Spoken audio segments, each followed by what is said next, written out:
Hi friends, అందరు ఎలా ఉన్నారు? ఏం చేస్తున్నారు? బాగున్నారా? ఈ సెల్లు ఏమో క్లారిటీ రావడం లేదు ఫ్రెండ్స్, ఏమనుకోవద్దని. సెల్లు కింద పడి క్లారిటీ రావడం లేదు. ఈరోజు మా కొడుకు మాకు గుర్తుకొచ్చినాడు ఫ్రెండ్స్. ఎన్టీఆర్ సినిమా అనగానే 3 గంటలకి వెళ్ళి లైన్లో ఉండి వేచి ఉండి సినిమా చూసి వచ్చేటోడు నా కొడుకు. ఈరోజు నా కొడుకు లేడని మాకు బాధ అవుతుంది. ఎన్టీఆర్ అంటే పానం. వాడు సినిమా రాగానే ఎన్టీఆర్ అంటే నేను పానం ఉండే. అందరి పిల్లలు పోతుంటే నా కొడుకుంటే పోయేటోడు కదండి మాకు. రాత్రి నుంచి బాధ చేస్తాను ఫ్రెండ్స్. నా కొడుకు ఈరోజు గుర్తుకు చాలా వచ్చినాడు ఫ్రెండ్స్. నా చేత కావడం లేదు. ఎన్టీఆర్ సినిమా అంటేనే రంగులు పూసుకొని ఎలా ఉండేటోడు మాకు తెలుస్తుంది. కానీ ఈరోజు ఎన్టీఆర్ సినిమా విడుదల అయిందంటే మాకు నా కొడుకుంటే పోయేటోడు కదని అందరి పిల్లలు వెళ్తుంటే మాకు ఏడుస్తున్నాం ఫ్రెండ్స్. మాకు ఎన్ని ఆశలు కోరికలు పెట్టుకొని వాని మీద ఉన్నాయి.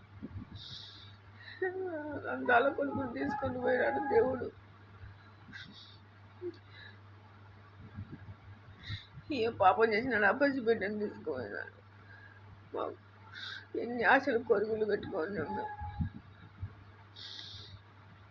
ఎన్టీఆర్ సినిమా అంటే అన్నంగానే ఎంత ఆశ ఉధృత, ఎంత సంతోషం. వానికి 3కే పోయి లైన్లో ఉండి ఆ సినిమా చూసి వచ్చేటరకు రాకపోతున్నాడు ఇంటికి.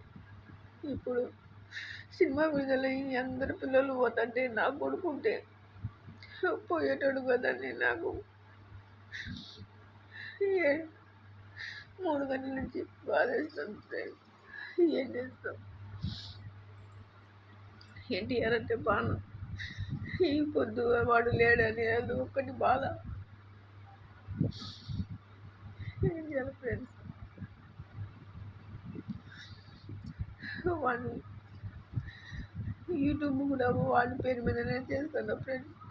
వాడు చేయమా అని ఎప్పుడు చెప్తున్నాను. వద్దురా, నీ ఆరోగ్యం బాగలేదు, వద్దని నేను అంటున్నాను. ఈరోజు వాడు అందరికి దూరం వెళ్ళిపోయినాడు. వాడి పేరు మీద నేను చేస్తున్నా ఫ్రెండ్స్. ఎందుకో నాకు మీ సబ్స్క్రైబర్ చేసిన వాళ్ళందరికీ యూట్యూబ్ వాళ్ళకి నా బాధ చెప్పుకోవాలనుకుంటే చెప్పేస్తాను ఫ్రెండ్స్. ఏమన్నా తప్పులు ఉంటే నన్ను క్షమించండి ఫ్రెండ్స్. తల్లిని కాబట్టి బాధ అంతే. ఆ బాధ మీతో షేర్ చేసుకోవాలనుకుంటే చేసుకుంటున్నాం ఫ్రెండ్స్. ఎందుకంటే ఆ కొడుకు పోతే తల్లి బాధ ఎలా ఉంటుందో మీకు అందరికీ ఆల్రెడీ తెలిసే ఉంటుంది. నా కర్మ నా తలరాత బాగాలేదనుకొని మొదలుపెట్టుకుంటాను అంతే ఫ్రెండ్స్. నాకు చాలా బాధ చేస్తుంది ఈరోజు.